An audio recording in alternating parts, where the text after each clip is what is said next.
Hey, we're back again. Welcome back to Three Chords and the Truth. We're the local weekly podcast that we talk about.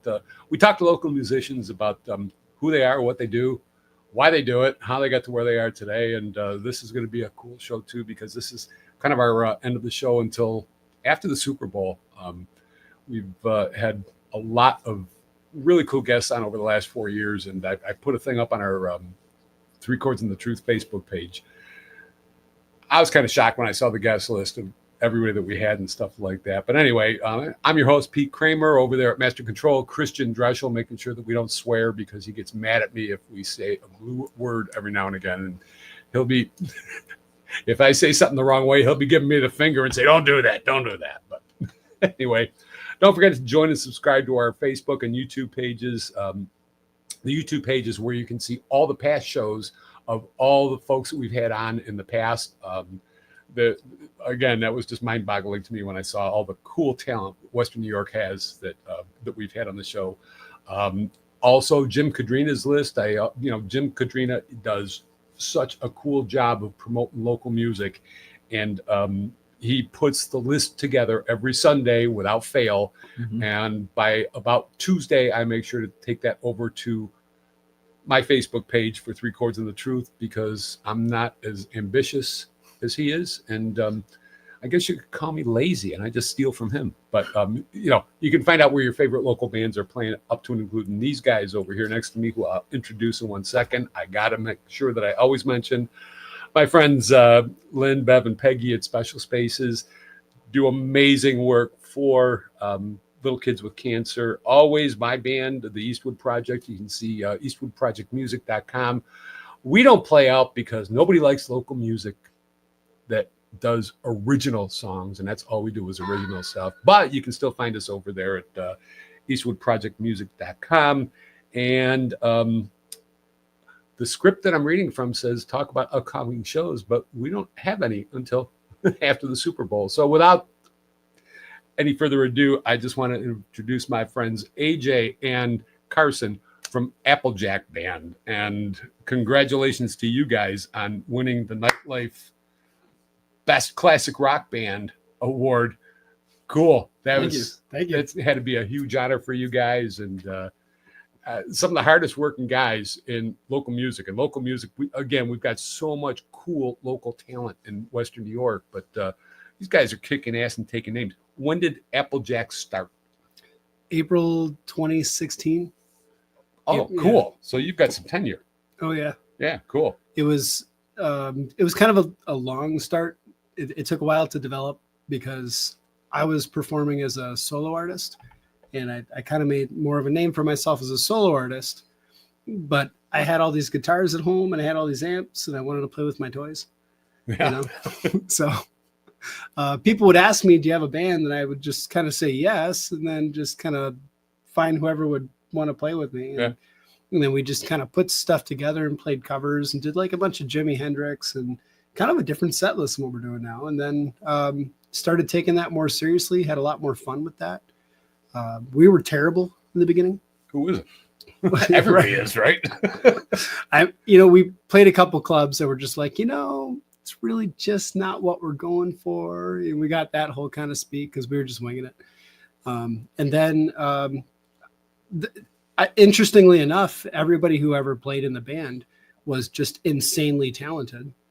So I made so many friends in the music industry just going out to see other bands that when I would put these together, I was always finding just the best talent in Buffalo and saying, hey, do you want to be my guitar player? Do you want to be my drummer? Do you want to be my bass player? Yeah. And I kind of got a reputation for having a pedigree about playing in the band, which was kind of cool, despite the fact that I thought, some of my work was lacking. So we all feel that way though, right? Well, and it's true because I was new and it's, you don't have the ears yet. You don't have like the vibe off people. And sometimes having big ears really makes a good band. And that's something you have to learn with time. Yeah. So it was probably 2020 when Ron Licurdo, who was the original guitar player for Applejack, he was with me for a long time. We did a lot of duo shows, acoustic shows. And Ron's insanely talented. I mean, just like ungodly talented. The guy won like guitar competitions in San Francisco, like just that were judged by like Joe Satriani. I mean, the guy's insane. He's a professor at with Villa Marie, and he was the player in the band, and he was kind of ribbing me a little bit, saying like, you really got to learn your parts, and it made me realize how sloppy I was. And you're the leader of the band. Yes. And exactly. So, he kind of said, I'm really tired of playing the same key of A, and, I go to take a lead and it's just not there underneath me. And that really was a hard hit to me, even though he meant it in the, most, constructive criticism. Of course. Yeah.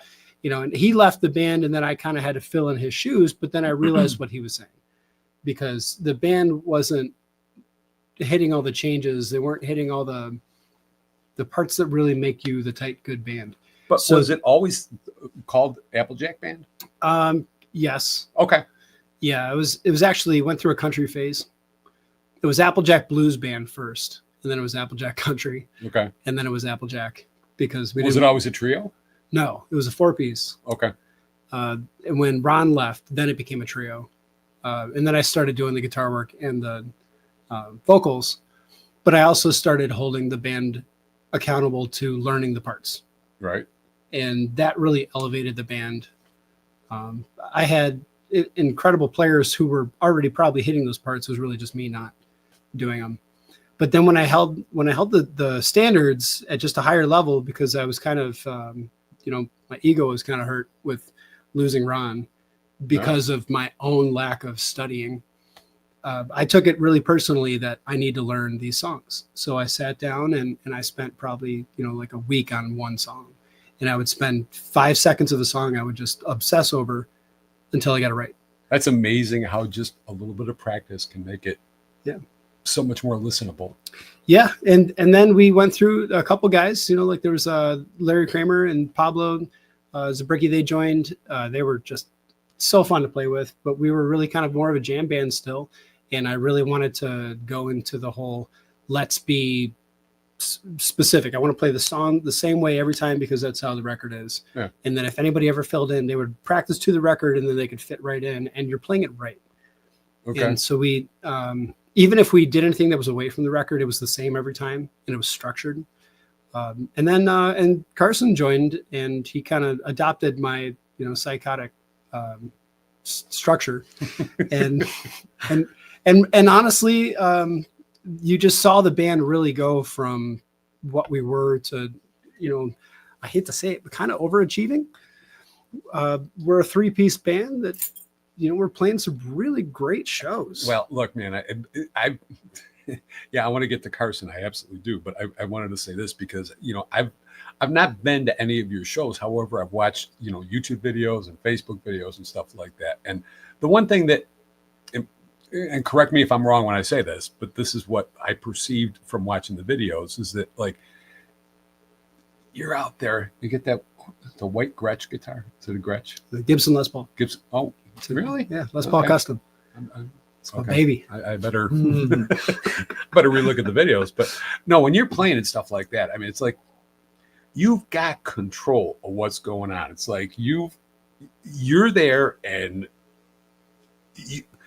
to me, it seems like, okay, I know I'm steering this ship, but I know I got my mates behind me, and they're carrying the weight, and I got nothing to worry about. And I watch you play. It's like total confidence is what I've seen. I love that you say that, because it's how I feel. And by the way, we've never met until about 5 minutes ago. That's the God's honest truth. I was late. No. I mean, the impression that I got from watching the videos, the confidence thing. That's exactly what I gleaned from what I watched you do. Yeah, I know that they're going to be there behind me, which is it really unlocks your confidence. And there was a couple shows that I did early on where you just felt like you're babysitting the song, and then your confidence comes back. Yep. And when you feel like you're having to think about what everybody else is doing, and then if you feel like they're not about to hit a change, and then you almost have to like nod your head a certain way, or like look at them and be like, here it is, or like always segue the other people in the band. then you are held back as a player from that confidence piece. Right. So when you've got guys like Karson who just really study the, ins and outs and are really nitpicky about being right and being true, and they build it up a certain way so you can feel what they do, and then you build that rapport, that confidence is just, it's natural. Yeah. It's organic. And for anybody that doesn't know, this is a trio, 3-piece band. We're missing your bass player, and I'm sorry, I forget his name. Matt Rutschman. Thank you. Yeah. Thank you. Yeah, we don't want to forget him. Rutsch. He had prior commitments, so he couldn't be here tonight. But so I want to get over to Karson for a second because I've known Karson. In fact, actually, Karson, I had just met him about a year and a half ago or something like that, and we were at Bloomfield's because Marty Milbrand was playing there that night. Mm-hmm. And Karson sits next to me at the bar, and he says, like, "I think I know you." Just one of those faces. And I said, "Yeah, Karson, I know you too." Anyway, we went. He was telling me, he says, like, I'm playing with this new Applejack Band, and I said, "Cool. What do they do?" And he's telling me, he says, one of the things that he told me, he says, they do Deep Purple. I said, wait a minute. Stop the clock, man. Somebody sings like Ian Gillan. He says, yeah, AJ does. I said, all right, color me impressed, because I know the way that this guy plays. I know the bands that he's been in and stuff like that. And, he's a perfectionist. And there's no way in the world that if somebody was skirting Ian Gillan that he'd play with him. But, and Karson doesn't just play the drums. He friggin' attacks them. I mean, I've never seen a guy with so much energy on the drums in my life. I mean, yes, of course, Marty Raimondo. Yes, a friend of you guys. He plays with you guys periodically, or he was playing with you for a long time, right? Yeah, he was the original drummer. Oh, the original drummer. Yeah, Marty was on the show, and what a cool guy. But go ahead, Karson. It's all yours. The microphone is yours, and what made, because you were playing with the Noblemen. Correct. That's how I met you. Yep. With Alex and Gary and Marty, the boys. Marty Milbrand, Terry McGovern. And it's so funny. I've never been a bigger believer in everything happens for a reason. Because the story goes is when I was with the Noblemen, Marty, our lead singer, he texts me and says, hey, I'm going to see a show at Old Man River. There's this 70s rock band. Marty knew I was all about the 70s rock. He says there's this band Applejack playing up at Old Man River. You'd probably be into them. You want to go? So I go and watch them at Old Man River back when Larry Kramer and Pablo was in the band. Excuse me. You're into 70s rock and you were born in the 2000s? 2000, yeah. yeah, that's the stuff I grew up with. It tells you how good the music was back then, right? Oh, 100%. So much better. Yeah, it was so much better. I'm sorry, go ahead. No, but Marty says, yeah, so go out, we'll see. We get there and I sit down and they're doing Detroit Rock City by Kiss. They're doing Highway Star by Deep Purple. They're doing War Pigs. They're doing NIB by Black Sabbath too. Yeah, Fairies Wear Boots. I've never seen a band play Fairies Wear Boots live. So fun. It's my kind of stuff. And I'm sitting there. I felt like the 5-year-old kid who's at the front row of the stage, just with his jaw dropped and playing these things note for note. And I wasn't in the music scene for super long then. Maybe 3 years like that. I was kind of in the local music scene. But as soon as I saw that, I was like, I want to be in that band. And Marty, I never said anything, but Marty leans over and he says, you better not leave us for this band. And I said, I said, dude, I'm not good enough. I don't think I'm good enough to play in this band, because I'm watching Larry Kramer, who now plays in the Rush tribute band, the Analog Kids. Yeah. And he won Drummer of the Year last year. He's notably one of the best, if not the best drummer in Buffalo. Don't sell yourself short, dude. I appreciate it, but I watching him and just playing these songs just hit for hit, I'm like, man, I don't know if I'm good enough. And this was at, I think, 21 years old. Well, a couple months later, I'm in the mall at a store in the mall called Buckle, and in walks AJ with his wife and I think his baby, and I stop and I say, hey, are you AJ Tetzlaff? And he's yeah. And I'm like, oh, great to meet you. I'm Karson Ruman. I actually play in a local band called the Noblemen. Basically saying, hey, if you ever need a fill-in, how I kind of tried to get my in. Was if you ever need a fill in, you know, I'd It's love crazy to how have those you. things happen, right? And yeah, AJ gave me a date to play at GFY Bar, which is where we had our first gig. And It's in Tonawanda, right? yep, Oh, that's okay. where we had our first gig. And yeah, it kind of took off from there, and I'd been in the band ever since. So, you know, Yeah, totally crushed that gig. It was Yeah. amazing. Cool. Yeah. What are some of the upcoming gigs that you guys got? So we're kind of winding down for the winter. I got a list of them. Really? Why would you do that? Yeah, right. You guys are that good, man. Why? Well, we got, just Christmas and family. And Oh stuff, no, I so. get it. I'm just busting your balls. But yeah, I got a list. So we're playing Eden Bowling and Chicks Bowling. They love us down there. It's the same owner. So they bring us up. The big show that we love doing is the Rock and Buffalo. That's December 27th. I've never been there. That's on Really? Union Road, right? Yeah. yeah, Yeah. No, Not far. I've never been there. And I used to work right across the street for 15 years. It used to be locally Chevrolet. And I've never been to that place. I was telling Karson the other day that used to be a biker bar back in the 80s. Well, it still is. Well, I heard that, but I a heard lot it of was, people have told me it's a great place to play. Yeah, it brings out like the it factor in you. Yeah. You don't, because it's such a cool spot, you don't want to let the stage down. You feel like the stage elevates you. Okay. So you have to play to the level of the cool venue. So it really brings out a lot of your piss and vinegar. So, and we love it. That's just one of those places, even this guy just brings it. So I'm not even watching him and I can just feel the energy behind me. That guy's killing it right now, isn't he? No, well, again, I've seen the videos and I've seen the energy and I've seen the, what you guys put into things. And I'm talking about you as a front man, obviously, because, everybody looks at the front guy, right? Now, since he's been in the band, Well, he's like the front man behind the kit. He's over there just, his arms are flailing, you got to put some more lights on, I do. It's been great. Yeah. It's funny. We get done with the show and all the young girls are like, "What's your drummer's name? Is he single?" And I'm like, "Wow, this is." You can pimp them out, man. Make a couple bucks for yourself while you're at it. I mean, that's just how it is. So I kind of see it as he's the front man. Where I almost want to put me in the back and put him up front. Well, that's the cool thing too about again, I've watched videos and I've seen this with so many different acts that I've seen played that you watch these YouTube or Facebook videos and stuff like that. They're recorded through a phone. Mm-hmm. Then they're going through somebody's either phone to listen to them or their laptop, whatever. And it's just never does it justice. no, it doesn't at all. That's exactly where I was Mhm. going with that. Mhm. And it sounds so much better in person and Mhm. live. Yeah, And you compress all the sound, and then when you replay it back, it's compressed again. Yeah. And then it becomes thinner and thinner and thinner. Yeah, I mean, you play it through a phone and you can't hear any bass. You hear zero bass. So in our 3-piece case, Yeah. you're losing.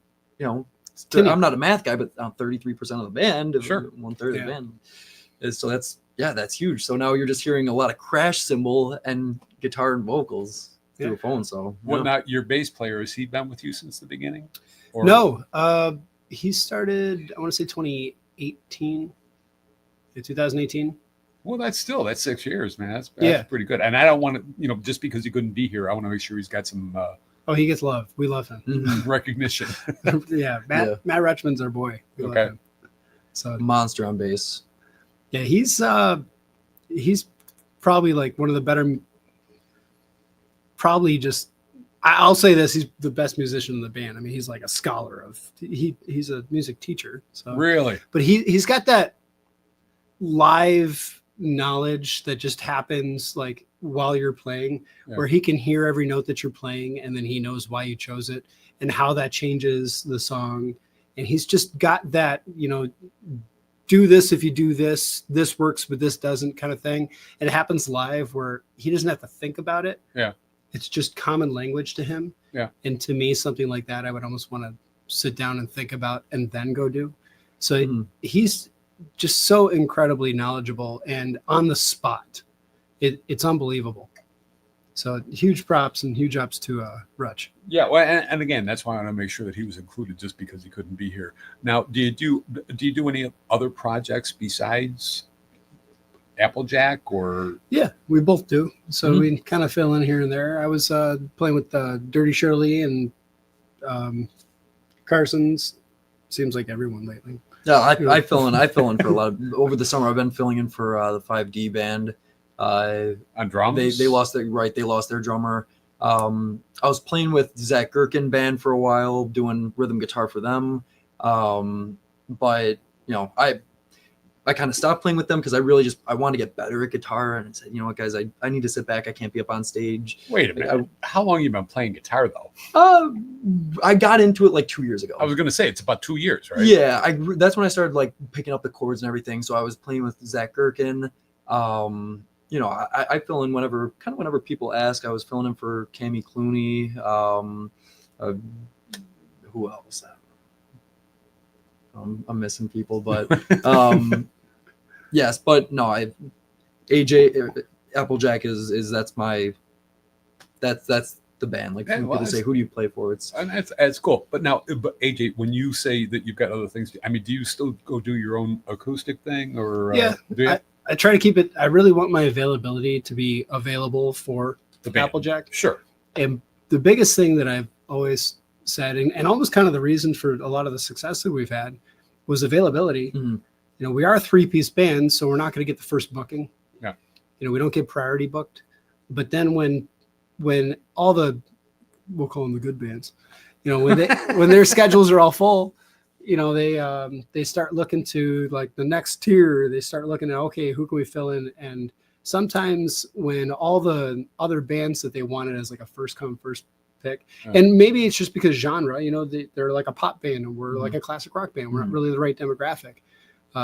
But once their schedules are full, we can kind of take that next round and just kind of clean house on scheduling. Yeah. So it's been availability has been a strength to ours. Whereas if we get into March and all the January bookers are just completely booked, we kind of get second dibs, and those are some great shows, Yeah. and they end up being really great shows. We got into the Oliver's gig where we're playing down in Erie. Mm-hmm. And Karson was telling me that the other day that you're going out of the Western New York market. Yeah, a huge demand for it. We get asked for like Chicago, we get asked for Ohio, and sometimes just too far, to make it logistically worthwhile. But is it monetarily worthwhile then? Yes. Oh my gosh. Yes. Oh, really? Okay. Oh my gosh. Like, it's great. Oh But my gosh. like Yeah. we the whole time we're there, we're just, as we're driving back, like, oh, that was sweet.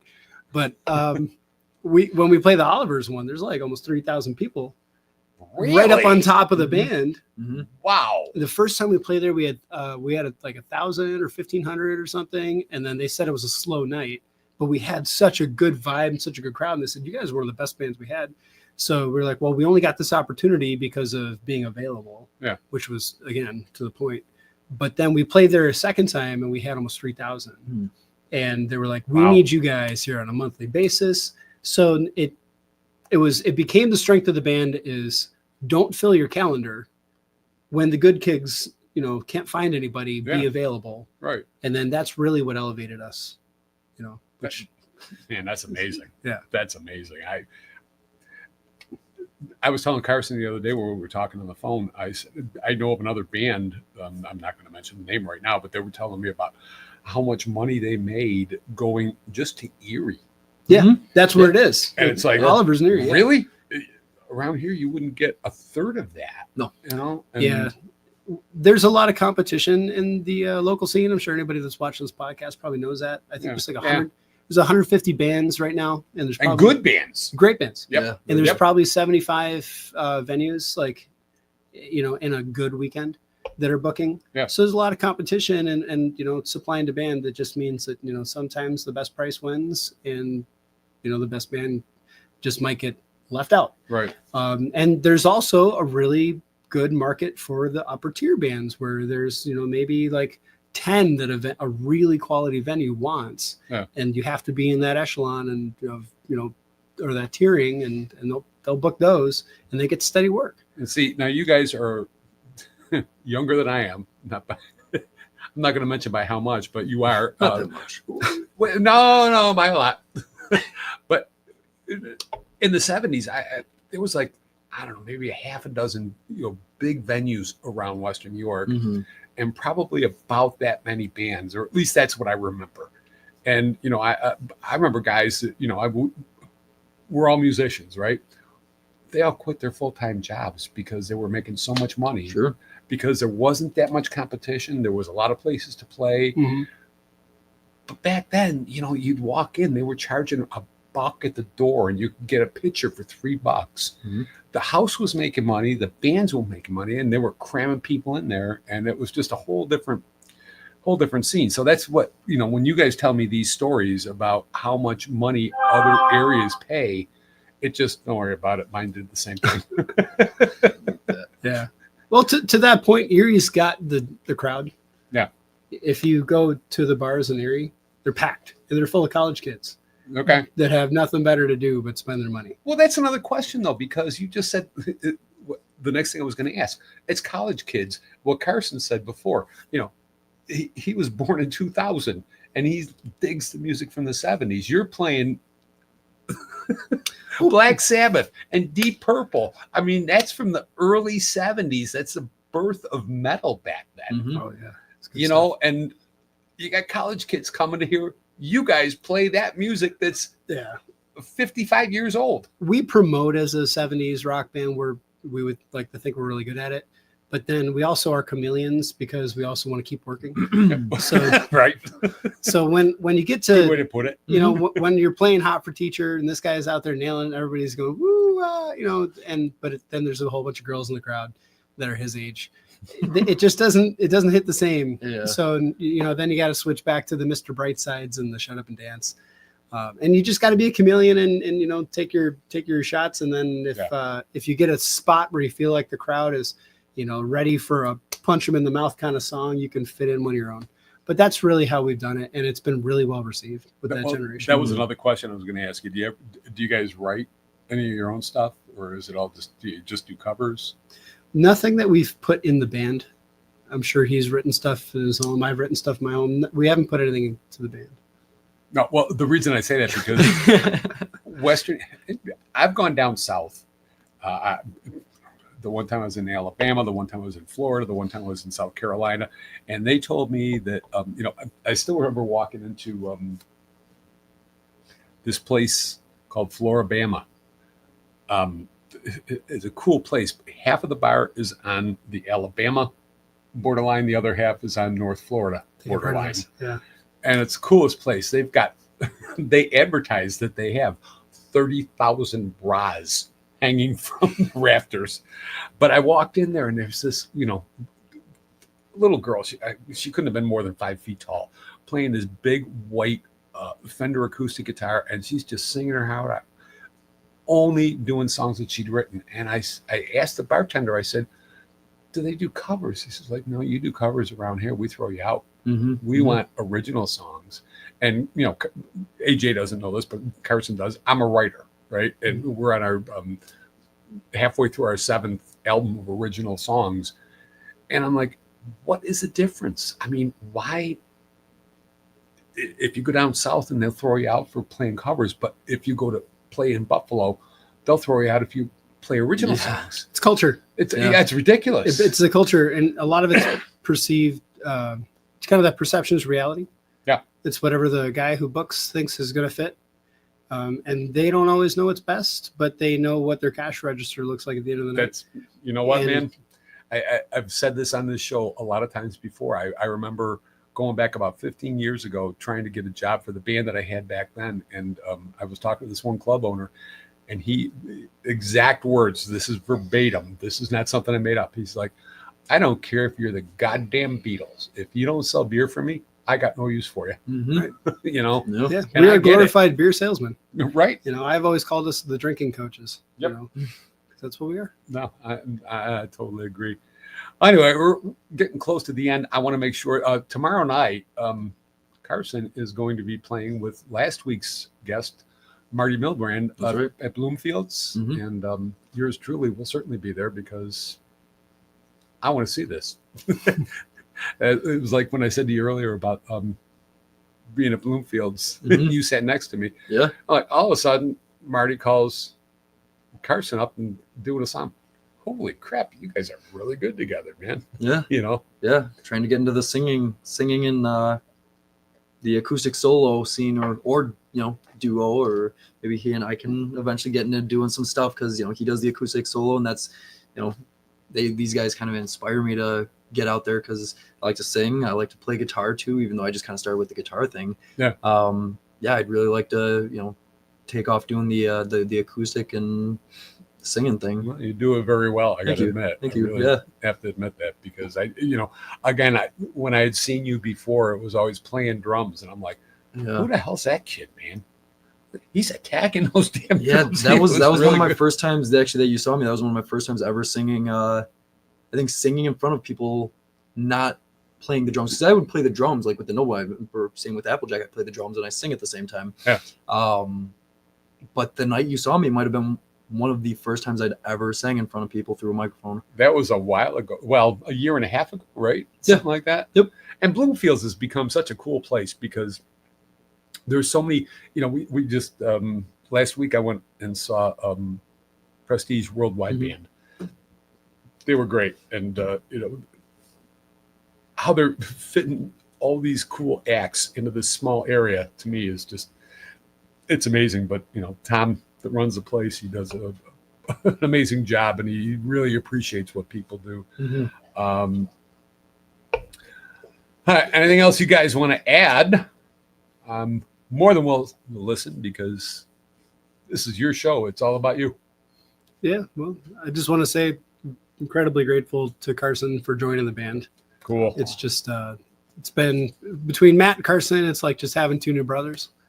And we're a family, and that's just really cool. So just appreciate my guys. Symbiotic is Likewise. a cool thing. It really is. It's even cool to do this because doing this podcast, I find out more about AJ because when we're out at gigs and stuff, we're talking about, music, we're talking about our favorite movies, like, Brothers Wood and stuff that I don't really get to sit down. We don't get to necessarily talk about like, oh, where was the band this, in the beginning and stuff. We're always just, having fun talking. So about you're learning stuff. things about your own band. Yeah. I've learned about The I've band learned stuff you're in, I tonight should because, like it says, we're just sitting around chatting about like funny stuff. I don't know, movies, whatever, music and stuff we both have same interest in, and it seems like we never get to like sit down and talk, like have like conversations, like you said, where the band So kind this of all is kind of started. cathartic for you.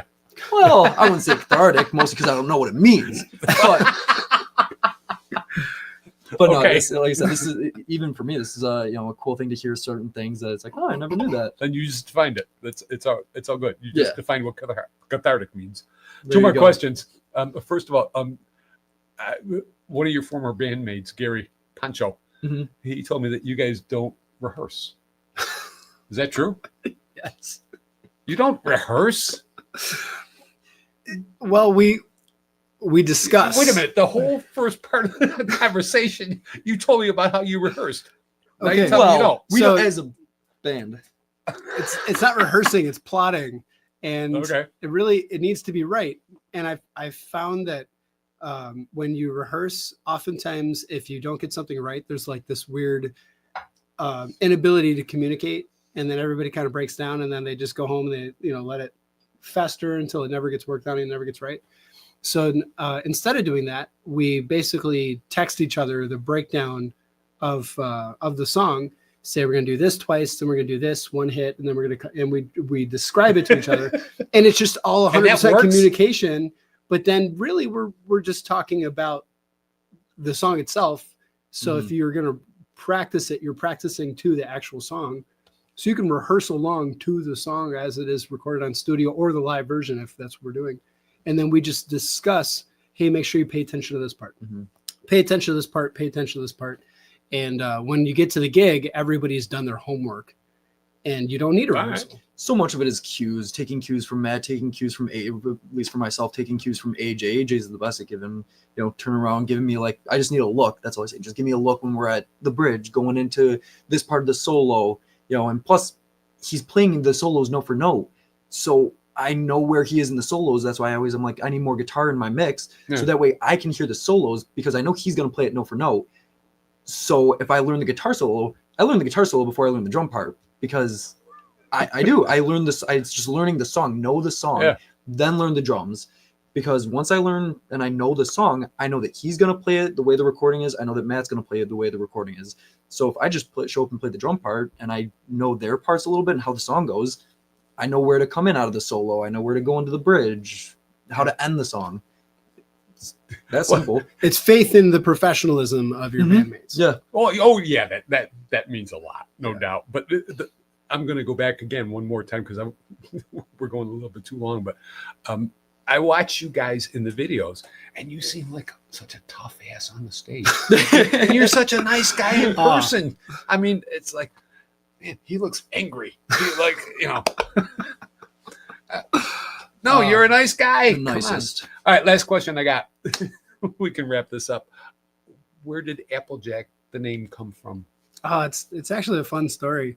I mean, there's a short version, and I'll shorten the other one. But basically, my name was AJ growing up because there's too many Alexes. My name's actually Alex Joseph, but there was too many Alexes in my class, so they called me AJ. And then when I was coming up with an Xbox gamer tag, I just came up with Applejacks. It was Edom Applejacks, my gamer tag. But then that's not why I named the band.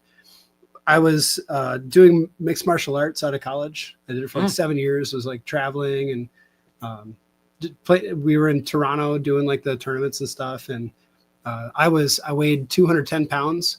And the guy that would train everybody in the class, he was like a black belt Brazilian Jiu-Jitsu. He was also 210 pounds, and we were the only ones in the school that weighed that much. So I got paired up with him, and I got my keister kicked probably about 3 hours a night for like 5 nights a week. And I never once beat him. And it was really like soul crippling to me to always just lose this guy. And I'm just like, how come I'm always losing? Like, I've been doing this 7 years. I've never beaten you. And it was just sparring. But he said, like, I taught you everything that you know, so I know how to get in and out of everything that you've done. And you're never going to beat me. So I took that to heart. I went home and I studied. I created a move that he didn't teach me. And then next time we sparred, I put it on him and I finally won. I won a match. Nice. And and the whole school was just like, oh my God, AJ beat Craig, and then he's freaking out like that was a crank. That wasn't he's really upset. I'm just like, oh, I got him, and he goes, and then like somebody turned to me and they're like, what was that? And I was like, I call it the Applejack. Nice. Yeah. And then the name of the band, like that was like the Applejack. Cool. Cool. Cool. So that's where it came from. Anything else you guys want to say before we wrap things up? I think I've said it all. You got anything more that you'd like to say, sir? No, it's really cool. So, thanks for having us anybody watching the podcast, please watch more bands as they get to do this because this is a lot of fun. Yeah, yeah, and we'll be back tomorrow morning. I'll have this rebroadcast on YouTube, so everybody else, you guys can share it with your friends and your fans and whatever. But so when you're saying you're playing a gig tomorrow, it's actually you're playing a gig tonight. Correct. Yeah. Wednesday. Right. At Bloomfields. When you see this tomorrow morning, meaning Wednesday. God, now you confused me. You got to get these details right. Right. You can confuse people on social media so quick. No doubt. Let's go with what's tomorrow? The 23rd? Is it? I think the 20th. 20th? Tomorrow's the 20th. Tomorrow's the 20th. All right. What year is this? Anyway, no, thanks, AJ and Karson from Applejack. You guys have been really great. Again, we'll be back after the Super Bowl. Again, I can't thank so many people who've been on the show this year that have been, they've been great friends, up to including, Mike and Vicky, who just announced yesterday about their brand new project that's coming up. They're going to be one of the first people that are on in March when we do come back. They'll be showing their new dates, and we'll have these guys back again. And if you get the chance on whatever day tomorrow is, go out to Bloomfields and see Marty and Karson. And again, thanks again, you guys. Hey, support local music, and thanks for hanging with us for as many years as you have. Peace out.